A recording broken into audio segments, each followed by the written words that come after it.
아무리 교제 기간이 길거나 아니면 깊은 사랑을 했다 할지라도 그들을 향해서 우리가 부부라 부르지를 않게 됩니다. 부부가 된다는 것이 무엇입니까? 많은 정인들 앞에서 선서를 하고 그리고 계약을 맺는 겁니다. 언약을 맺는 거예요. 서로가 사랑하겠노라, 죽을 때까지 사랑하겠다 하고 많은 정인들 앞에서 선을 하는 겁니다. 구약 성경에 보면 언약이란 말이 아주 중요하게 사용되어지는데 이것은 단순한 어떤 미래 아니면 집을 매매하는 정도의 그런 내용이 아니죠. 국가 간의 조합과 같은 아주 비중이 큰 의미로 사용되어집니다. 하나님께서 처음 에덴을 창조하셨을 때에 아담과 언약을 세우셨습니다. 그 언약은 뭐냐? 말씀을 지키게 되어지고 말씀대로 살게 되어지면 그들이 복을 받지만은 그러나 불순종하게 되어지면 그는 저주를 받아 죽는다는 겁니다.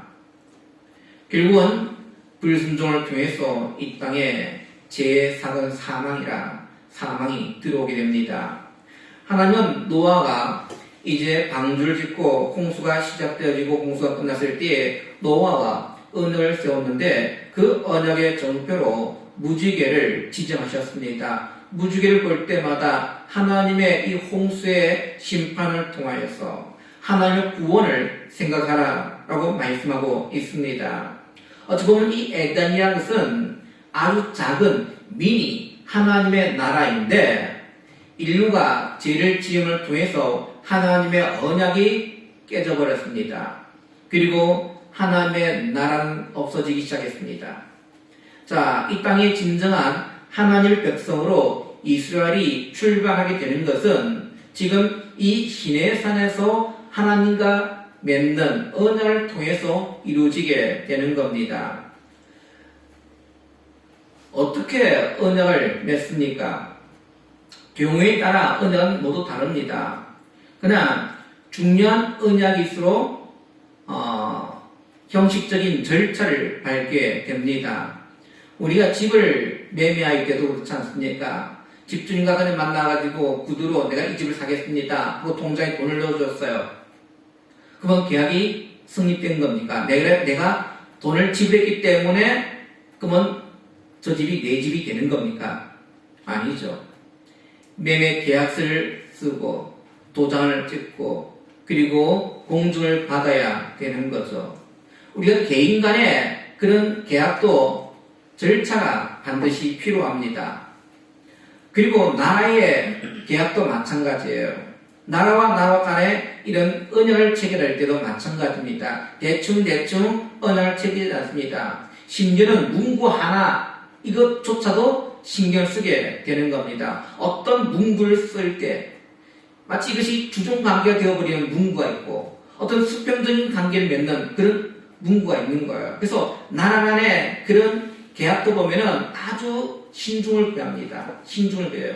우리는 정상 간의 그런 대화를 보면은 뭐 다 똑같은 말인데 이제 정상들이 이제 대화를 하고 나서 이제 매스컴 앞에서 서로가 이제 발표를 합니다. 근데 그 발표문을 보면은 이제 그 나라와 이 나라가 어떤 관계인지를 뚜렷하게 나타내는 말이 있어요. 쉽게 말하면 협력관계, 서로 보완적이고 협력관계다 라고 하면 이것은 우중의 관계가 아니거든요. 그냥 좀 도와주는 그런 관계. 어떻게 보면 긴밀한 그런 말이 또 들어가면은 이 나라는 이 나라와 아주 좋은 관계이고 형제 관계이고 우중을 뛰어넘는 그런 관계이다. 이렇게 우리가 알게 되는 것입니다. 자, 오늘 우리가 하나님께서 지금 이스라엘 백성과 맺는 이 관계라는 것은 어떤 관계였습니까? 주종 관계입니다. 왕과 신하의 관계라는 겁니다. 옛날 고대는 이 주종 관계가 아주 엄격했습니다.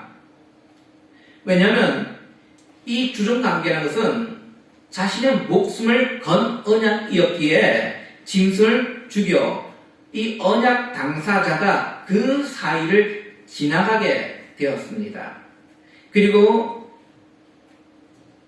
언약을 깨뜨릴 경우에는 이 짐승이 죽음같이 두 조각이 난 것 같이 반드시 죽게 된다는 겁니다.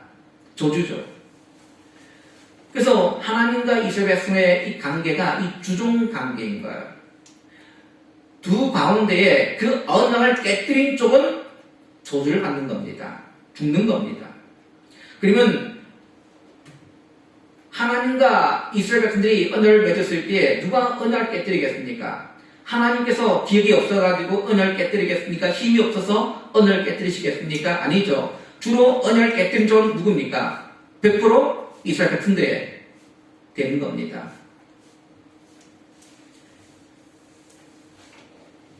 우리가 말씀해 보면은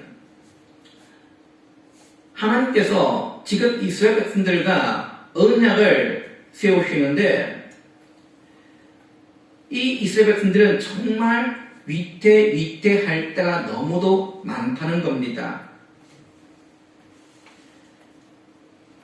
늘 말씀을 지킬 경우에 그들에게 복이 내려지지만 하나님의 자녀가 되어지고 하나님의 백성이 되어지지만은 그냥 말씀을 지키지 않을 때는 그들은 하나님의 말씀대로 그들은 저주를 받아 그들은 쫓겨나게 되어지고 전쟁이 피하게 되고 질병을 위해서 수많은 사람들이 고통을 받게 되는 그런 경우들을 보게 됩니다.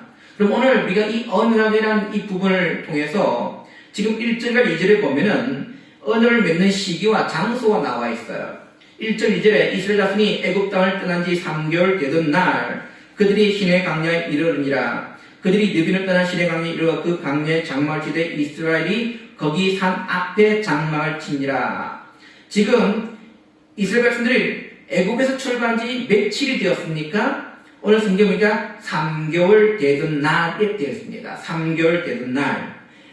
다시 말하면 오늘 정확하게는 며칠이냐? 50일째 되는 날입니다. 50일째 되는 날. 이 50이라는 말을 우리가 한자로 어떻게 씁니까? 50. 50이란 이 한자는 오순입니다. 오순. 그렇기 때문에 우리가 6월절 지나서 예수님께서 십자가에 이제 달리시고 나서 50일 되는 날, 이거 오순절이라고 부릅니다. 오순절. 이스라엘 백성들이 애굽에서 어린 양을 잡고 50일째 되어 하나님으로부터 율법을 받는 것. 그것은 마치 예수님께서 6월절 어린 양으로서 죽으시고 나서 50일째 되는 날에 어떤 일이 벌어졌습니까? 신약성경에 사도행전에 오순절 성령 강림 사건이 벌어진 겁니다. 이것이 어떤 우연의 관계일까요? 하나님은 철저히 구원의 시나리오를 통해서 그 일을 이루어 가신 것을 보실 수 있죠. 이스라엘 백성들이 진정 하나님의 백성이 되는 날, 그들이 50일째 되는 날, 마치 신약에서는 예수께서 죽으시고 나서 50일째 되는 날 교회가 탄생되어지고 성령이 그들 가운데 임하는 역사가 일어난 것을 보게 됩니다.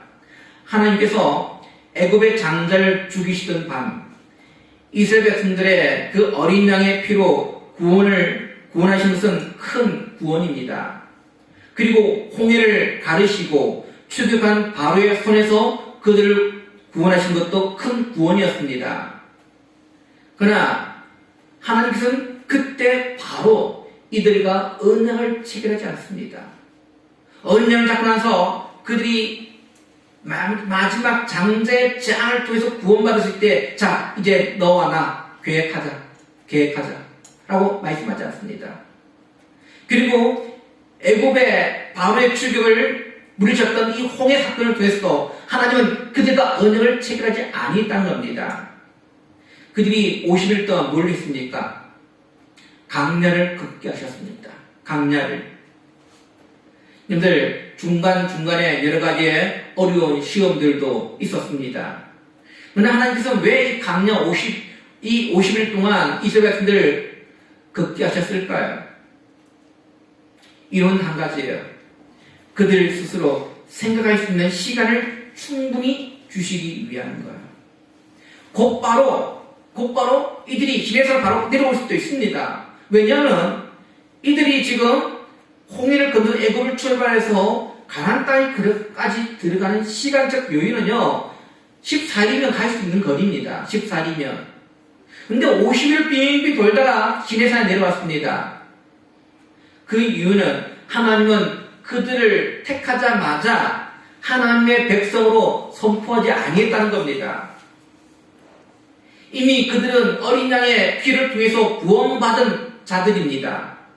그리고 홍해의 사건을 통해서 하나님의 큰 구원을 경험했던 자들입니다. 그렇지만 하나님은 이 50일 동안 그들이 구원의 의미를 생각하도록 만드신 거예요. 구원의 의미. 어린 양의 그 피 흘림이 오늘 나와 무슨 상관이 있는가? 애굽에서 나와서 맞닥뜨린 이 홍해에서 나를 구원하신 그 하나님의 은혜가 나에게 무슨 상관이 있는가? 그리고 마라에서 하나님께서 치료하셨을 때에 양식이 떨어져서 만나와 메추라기를 우리를 공급받았을 때에 암말렉이 공격해서 하나님께서 여호와 니시 하나님으로서 우리를 구원했을 때에 그 도대체 그 모든 것들이 어린 양의 피 뿌림 함이 과연 무슨 의미인지 그것을 이 50일 동안 하나님께서 철저하게 깨닫기를 원하신 겁니다. 우리가 마치 예수님께서 십자가에 돌아가셨을 때에 이미 성소의 휘장은 찢어집니다. 이제는 누구나 할 것이 다 하나님의 거룩한 지성소 안으로 다 들어올 수가 있습니다. 예수 그리스도가 십자가의 죽으심을 통해서 성소의 휘장은 찢어졌어요. 그전에는 이 성소의 거룩한 이 지성소에 누가 들어올 수 있었습니까? 대제사장만 들어올 수 있었어요. 대제사장만. 그러나 이제는 모든 사람들이 다 대제사장이 되어진 거예요. 누구나 할 것 없이 하나님의 가장 거룩한 지성소 안에 다 들어올 수가 있습니다. 그렇지만 하나님께서는 그들에게 성령을 부어주셨습니까? 아니었습니다. 부활하셔서 40일 동안 그들과 함께 계셨고 부활의 의미를 설명해 주셨습니다. 또한 그들을 하여금 하나님 기도하도록 하셨습니다. 그리고 나서 50일째 된 55순절날 그들에게 성령을 비로소 내려주셨습니다. 성령을. 여러분들 하나님께서는 예수 그리스도의 십자가의 죽으심 그리고 부활을 통해서 그들의 정말 어린 양의 피 뿌림에 대해서 그들이 생각할 수 있는 시간적 여유를 주셨다는 겁니다. 곧바로 성령을 주신 것이 아니라 시간을 통해서 그들이 구원의 의미, 이 예수 그리스도의 십자가 나와 무슨 상관이 있는가? 예수 그리스도의 부활이 나와 무슨 상관이 있는가? 이걸 깨닫게 하기 위해서. 근데 우리는요, 잘 생각하지 않으려고 합니다. 그냥 모든 걸 어떻게 생각하냐면 내 마음은 그렇지 알면 되지. 하나님은 내 마음을 다 알고 계셔. 내 마음을 알고 계시기 때문에 다 해줄 거야. 주님은 우리가 그렇게 하는 걸 원치 않습니다. 예수님께서 십자가에서 돌아가신 이유, 왜 우리의 삶에 성령이 오셔야 만한 모든 걸 충분히 알기를 원하시는 겁니다. 하나님께서 이 구원이 갖고 있는 의미를 우리가 충분히 생각하기를 원하십니다. 그리고 우리와 비로소 바른 언약의 관계를 맺기를 원하신다는 사실을 기억해야 합니다. 믿음이란 것이 뭐겠습니까? 하나님의 구원에 대한 우리의 반응입니다. 반응이에요. 하나님께서 우리가 믿음으로 살기 위하여 충분히 생각하고 스스로 결단하기를 원하십니다. 이런 가정이 없으면 그 구원은 온전한 것이 될 수가 없습니다. 나는 가만히 있고 생각하지도 않고 모든 걸 다 하나님께서 하신다면 그것이 믿음이 아니에요. 믿음은 반응입니다. 반응. 구원에 대한 반응이에요. 우리가 입술로 고백하는 것도 마찬가지예요. 반응이에요. 내 입술로 내가 시인해야지 반응되어지는 겁니다. 하나님께서는 언약을 체결하기 전에 먼저 모세를 하여금 산 위로 올라오게 하셨습니다. 어떻게 지금 모세가 중보자가 되어서 언약을 체결하게 됩니다. 여기서 보면 이제 구약의 율법의 열등성을 보여주고 있습니다. 왜냐? 지금 하나님께서 모세와 언약을 체결할 때에 언약의 중보자인 모세는 인간입니다. 인간이에요. 연약합니다. 아무리 모세가 40일 동안 하나님 앞에 기념해서 천사가 되었다 할지라도 그는 연약한 인간일 수밖에 없다는 거죠. 또한 구약의 제사는 어떤 피입니까? 짐승을 잡아서 뿌리는 피의 제사였습니다. 근데 신약은 어떻습니까? 신약은 영원한 신성을 가지신 주님께서 직접 하나님과 언약을 체결하셨습니다. 자신의 거룩한 피를 뿌리셨습니다. 그래서 이 복음이 율법의 위에 있는 겁니다. 율법의 완성은, 구약의 완성은 결국은 예수 그리스도의 십자가를 통해서 이루어진다는 사실이에요. 오늘 3절에 보면은 하나님은 너는 이같이 야곱의 집에 말하고 이스라엘 자손들에게 말하라 하고 말씀합니다. 오늘 이것은 이스라엘 백성들의 이중성을 우리에게 보여주는데 그들은 분명히 구원받은 이스라엘입니다. 그러나 하지만 다른 한편으로는 뭐라 얘기합니까? 야곱의 집이라 했습니다. 이 말은 뭡니까? 야곱은 어떤 인물입니까? 소금씨의 명수인 야곱이에요. 소금수. 하나님의 큰 구원을 목격한 이들이지만은 다른 한편으로 여전히 변화되지 않는 본성을 가진 자들이에요. 이게 바로 우리의 모습이기도 하죠. 여러분들, 우리는 분명히 구원받은 하나님의 백성들입니다. 그렇지만 여전히 우리는 변화되지 아니한 야곱의 본성을 가진 자들이에요. 날마다 우리가 성령을 통해서 변화되지 않으면 안 되는 존재라는 사실을 기억해야 합니다. 난 예수 그리스도 믿기 때문에 난 다 변해졌어. 그건 이단인 거예요. 이단인 거예요. 여러분들, 구원파 아시죠? 구원파의 가장 결정적인 오류가 뭔지 압니까? 그들은 자신들의 죄를 회개할 필요가 없다고 얘기합니다. 회개할 필요. 왜요? 예수 그리스도를 통해서 내가 다 죄 씻음을 받았기 때문에요. 죄 씻음을 받았기 때문에. 죄 사함을 받았기 때문에 더 이상 회개할 필요가 없다고 얘기합니다. 아니에요, 여러분들. 우리는 야곱의 본성을 가진 자들이에요. 우리는 하나님 앞에 여전히 거룩하지 못한, 온전하지 못한 우리의 모습을 가지고 주 앞에 나가야 될 존재라는 사실이에요. 언제까지? 주님 오시는 그날까지. 주님 오시는 그날까지.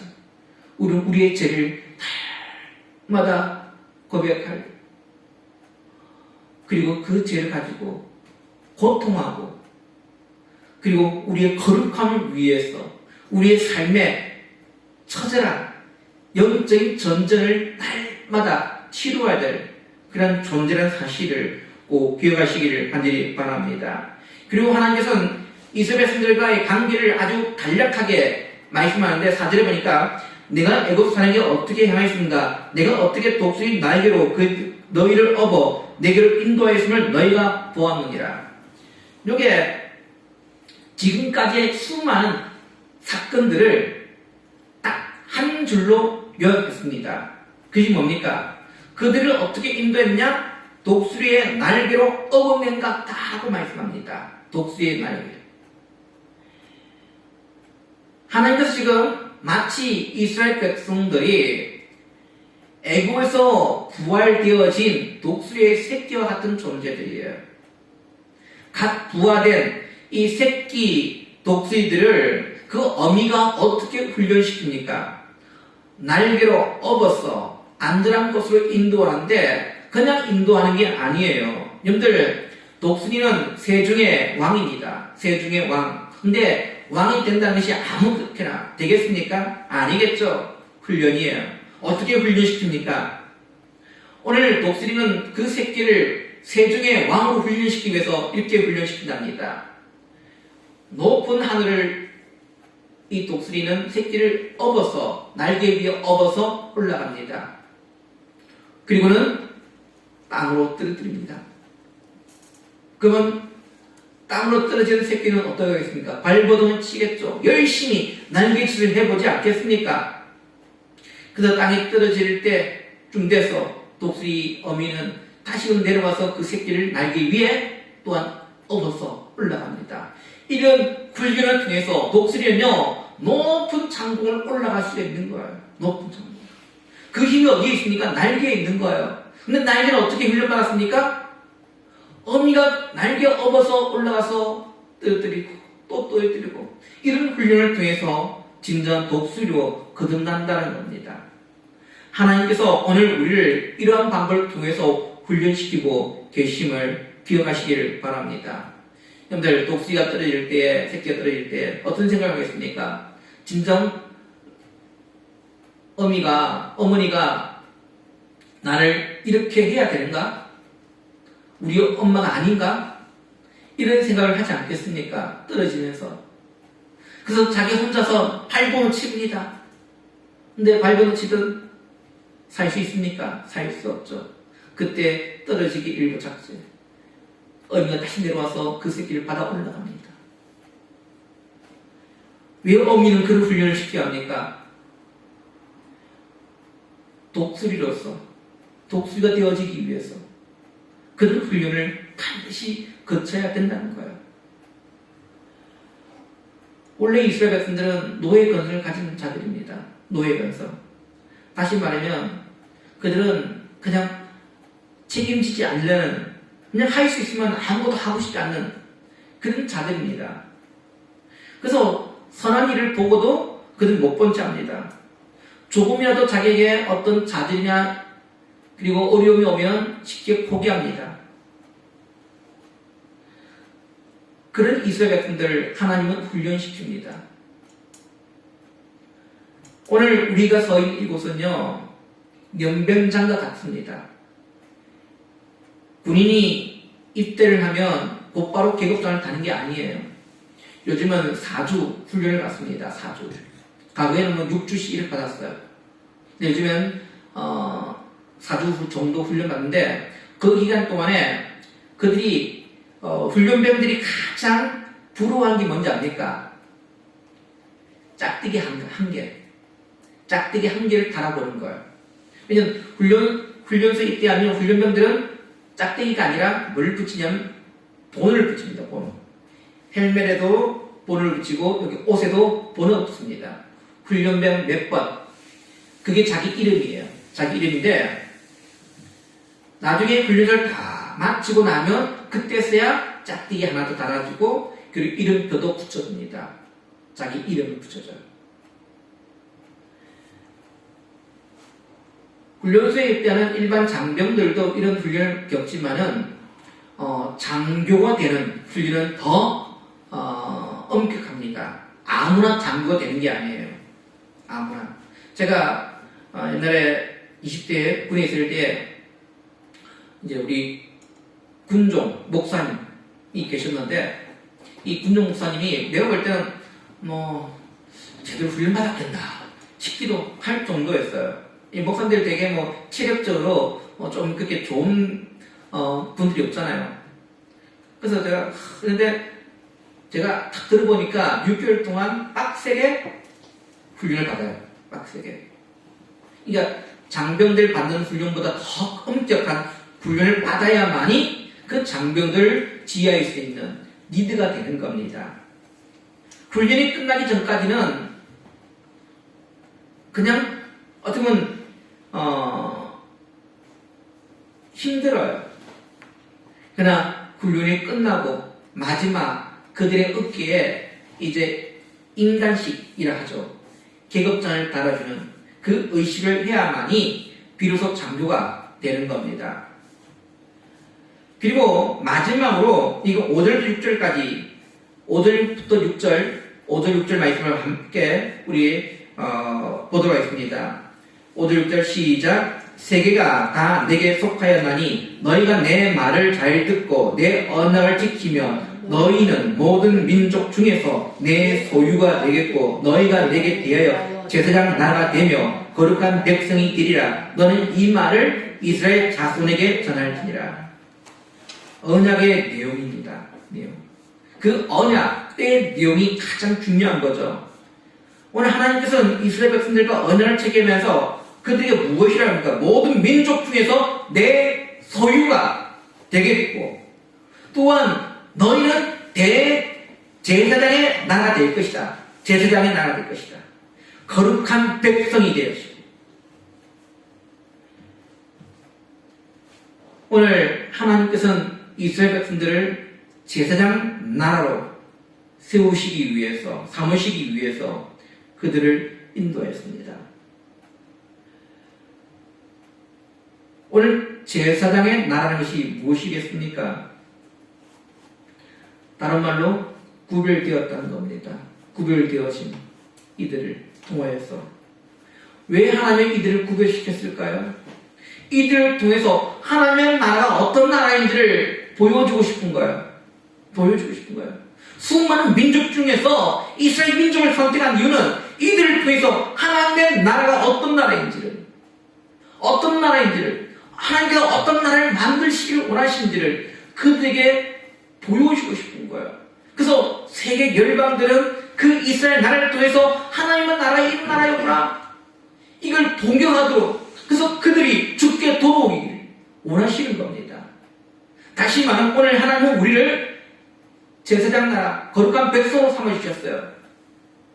오늘 우리는 세상에 어떤 모범적인 삶을 우리는 살아야 되는 거예요. 나를 통해서 하나님의 나라가 어떻게 전개되어지고 어떻게 만들어지는 것을 세상 모든 이들에게 보여줘야 될 책임이 우리에게 있다는 사실을 기억해야 합니다. 근데 하나님께서 수많은 사람들 가운데 우리를 그냥 적당하게 뽑으신 게 아니에요. 나를 통해서 오늘 제사장 나라 되게 하시고 거룩한 백성 되게 하시고 내 소유가 되게 하셨다는 사실을 기억해야 합니다. 나를 통하여 그러기에 우리의 삶을 통해서 아름다운 모습들이 나타나야 될 줄로 믿습니다. 그 가운데 우리 그리스도인들은요 아주 매력적인 사람들이 되어야 합니다. 매력적인 모든 사람들을 허무할 만한 그런 매력적인 사람들이 되어지기를 간절히 바랍니다.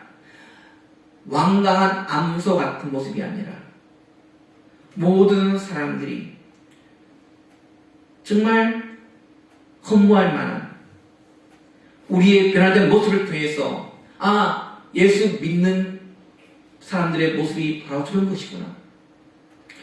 우리가 주위에 보면은 어떤 사람들은 예수 믿는 모습이 너무 아름다워가지고 저렇게 신앙생활하는 거 보면 참 교회를 안 나오신 분들도 교회에 대해서 좋은 그런 이미지를 새기는 경우가 있어요. 근데 어떤 분들은 저 사람 교회 다니는데 어찌 저렇게 못된 일을 할까? 이런 이야기를 들을 때가 있습니다. 우리가 세상에 요즘에 한때 개독이라는 말을 많이 들었습니다. 개독. 좀 그리스도인들을 아주 비꼬는 투의 말이죠. 근데 우리가 그런 말을 들을 때 한번 좀 우리가 깊이 생각해야 합니다. 내 모습 속에서 예수 그리스도를 믿는 매력이 사라지지 않는가? 우리는 그리스도의 한계입니다. 그 한계를 우리는 뿜어야 합니다. 오늘 우리가 하나님 말씀에 순종함을 통해서 거룩한 삶으로 변화되어서 수많은 이들에게 제사장의 나라 되어지고 하나님의 거룩한 백성이 되어야 될 그런 책임이 우리에게 있음을 늘 마음에 새기시기를 바랍니다. 하나님 우리를 내 소유라고 말씀합니다. 소유는 주인의 목적에 맞게 사용되어야 되는 거예요. 우리의 주인 되신 하나님, 우리의 주인 되신 예수 그리스도의 그 뜻에 맞추어진 삶을 살아갈 수 있는 우리 믿음의 성도들이 되어지기를 원합니다. 너는 내 백성이라. 오늘 우리 모든 믿음의 성도들이 세상 이들에게 혐오스러운 존재가 아니라 매력적인 존재 되시고 또한 그들을 통해서 그리스도께로 인도하는 거룩한 통로가 되어 수 있는 축복의 통로가 되는 저와 되시기를 주님의 이름으로 축원드립니다. 기도합니다. 자, 미륵고 들으신 아버지 하나님 감사합니다. 오늘도 주의 거룩한 백